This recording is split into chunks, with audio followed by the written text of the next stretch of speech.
this reading here is going to be for the collective, specifically for reading what is going on with the collective consciousness, guys.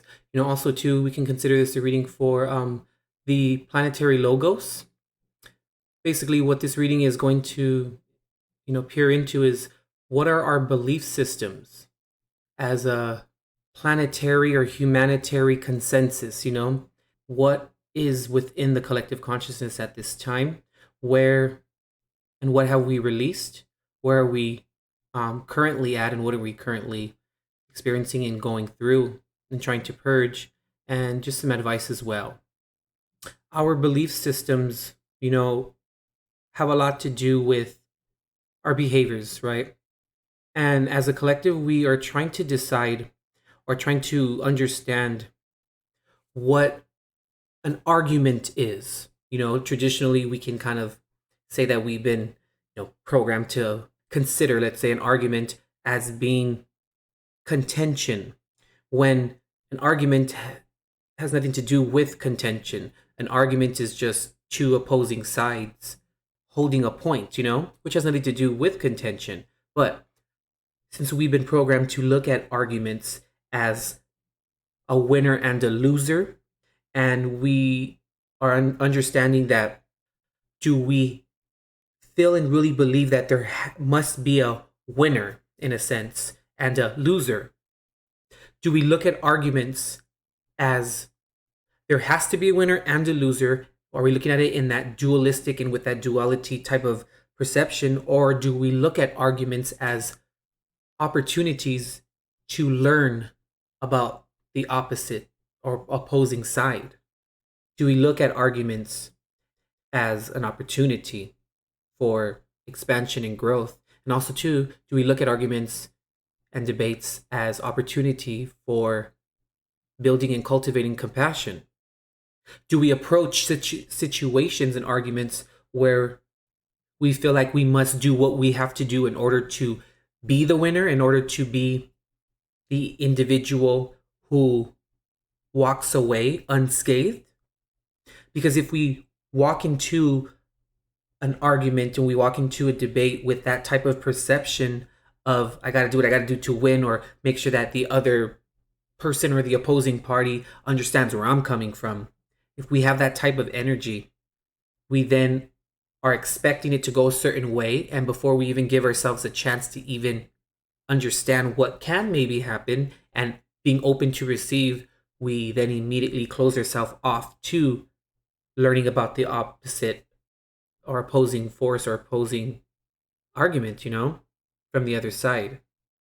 When it comes to arguments and debates, do we choose just to go with the consensus agreement or with a consensus reality? When it comes to arguments and debates, do we just only choose to engage in those as to which we have complete full knowledge of? And do we veer away from, or do we feel like we are not confident enough or possess enough ambition to not know everything about that particular subject and then veer away from this ones or the arguments that we aren't too familiar with? Do we find ourselves as a collective and individualized, but as individuals, do we find ourselves really just always in debates and arguments, which isn't necessarily an unfavorable thing, but it's going back to, how do we view them? Do we view arguments and debates as opportunities, or do we view arguments and debates as a superior and inferior kind of complex? I'm also picking up here too that right now, as a collective, with our collective consciousness and the planetary logos, we're really looking at what is really coming out of our mouth, what is really coming out of what we say. Does our intentions match our perception? Does our perception match our intentions? I also feel that the subconscious is really speaking right now, not only through ourselves, but also through other people. We are now developing and cultivating the higher sensory awareness or psychic tuning to really read between the lines and to really to hear and to also feel what the intentions are of other people regarding what they say. And we can also hear in their voice and in their tone, as well as in our own, the conviction in it, the true intention for the delivery of it. As a collective, we're also starting to really realize that everything, a lot of what we do and how we interact is the mirroring game. It's a mirroring situation. Also realizing that the only way and the only reason that we are able to identify a negative trait within another person is because we have already identified that trait within ourselves. And realizing that and really coming to terms with that. Do we understand the difference, as a collective and as individuals as well? The difference between, wisdom and compassion. Do we speak up only when we feel the need to, or do we only speak up when we want to? Do we always need to always say something? Can we understand the value in silence? I'm also getting here too that as a collective, we're starting to really realize, and as individuals, we're starting to really, really realize that it may be just slightly better to be informed instead of opinionated, and how being informed is important, but also too, being informed also entails or includes being aware of things. And just because as a collective, we look at, let's just say here, the darker side of things or the darker aspects of life, the darker spiritual side of things, just because we view it and we are aware of it does not necessarily mean that we will attract that dark or lower energy to ourselves. Also, as we're starting to also realize too that ignorance is a choice, and ignorance also speaks of our own self-empowerment and our own self-ambition. And ignorance also speaks of, or can speak of, our own self-worth. Because we need to realize, and we're realizing as a collective here, that when we don't want to view something for whatever reason that may be, we develop an avoidance to that, which then means that there is some type of fear that we carry. Fear plays out in many different ways, and we're also starting to realize that too as a collective. But we have to realize that when we are in fear of something, it's because more than likely we don't understand, or there's a lack of understanding. And we also have to realize that fear is giving consent, or fear is consent. Meaning, if we are not aware, or we choose not to be aware or understand dark energy, if that force was to ever come into our awareness, if it were to arise within our life, we would then feel indifferent to it, which then means that then we would fear it. And through the process of us fearing something, it is giving that dark energy consent to come closer. Another way to look at that is giving our power away.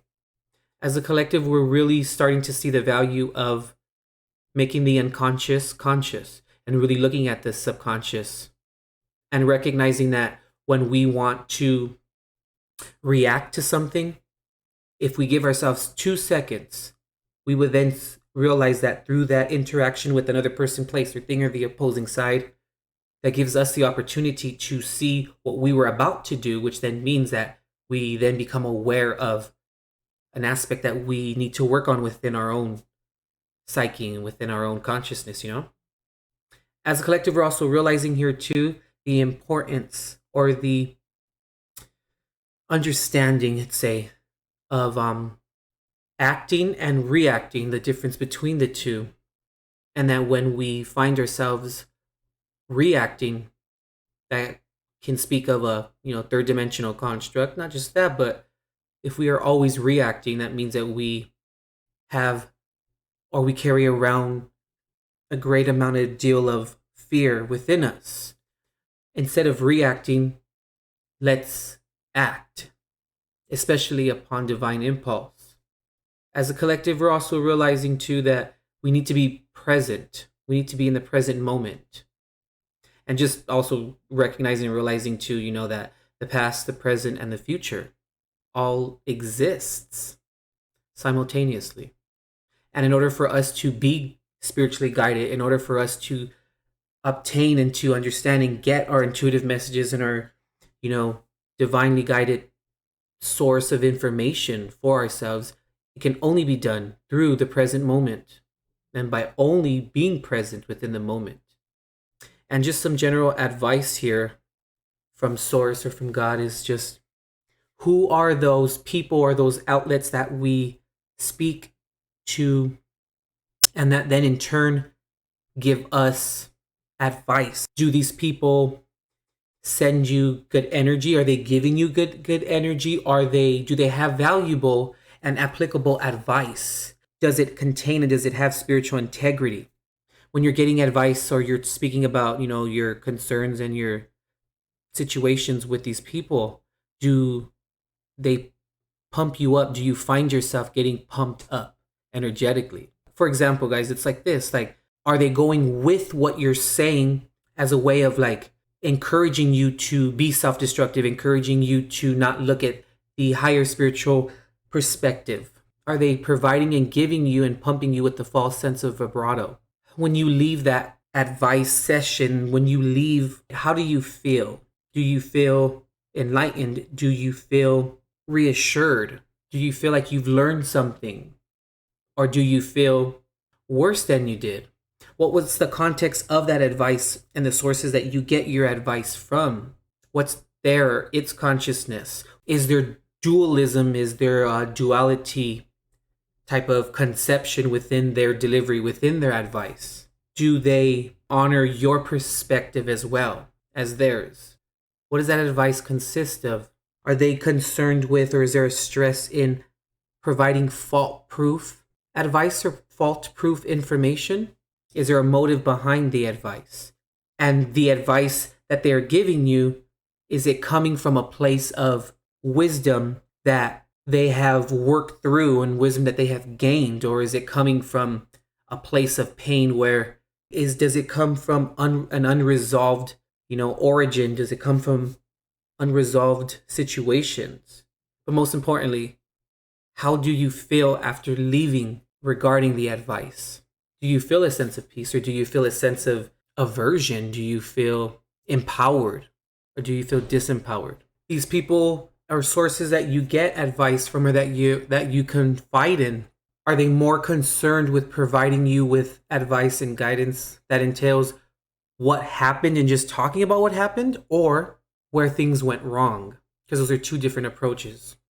Are they more concerned with really truly helping you grow, or are they more concerned with schooling you?